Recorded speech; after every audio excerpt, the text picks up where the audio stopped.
Hello बच्चों, पिछली class में हमने पढ़ा था कि परसेंटेज कैसे निकाली जाती है। How to find 50% of 500। इसके लिए हमने क्या किया था, 50/100 इंटू 500।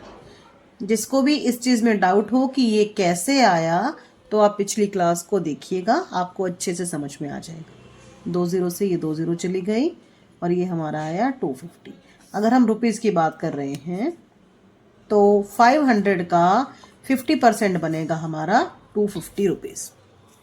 अब अगर हम ये देखते हैं कि हमें डिस्काउंट मिल रहा है, डिस्काउंट ऑफ 50% ऑन 500 रुपीज़, तो अगर हमें ये पता करना है कि ये 50% डिस्काउंट के बाद हमें कितने पैसे पे करने हैं, तो हमें ये 500 रुपीज़ में से 250 जो ये वाले हैं वो लेस करने पड़ेंगे 250 रुपीज़। यानी कि जो चीज़ हमें पहले 500 में मिलने वाली थी वो अब मिलेगी हमें 250 रुपीज़ में।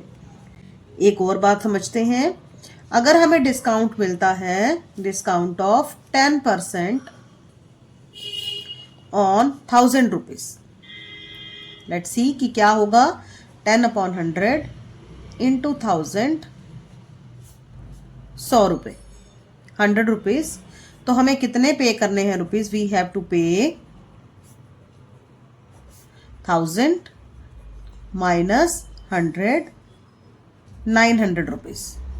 यानी 100 रुपये का हमें बेनिफिट मिलेगा। डिस्काउंट के कारण हमें 900 रुपये पे करने पड़ेंगे। अब एक बात समझिए कि अगर हम कोई टैक्स पे करते हैं, अगर हम पे 10% का टैक्स लग जाता है, उस केस में अगर कोई 1000 रुपीज़ की चीज़ है तो वो हमें कितने रुपए में पड़ेगी, कितने रुपीज़ एक्स्ट्रा देने पड़ेंगे। अब जहाँ तक हमें पता है, डिस्काउंट में हमें कम पैसे देने पड़ते हैं और अगर टैक्स लग गया है तो ज़्यादा पैसे देने पड़ेंगे।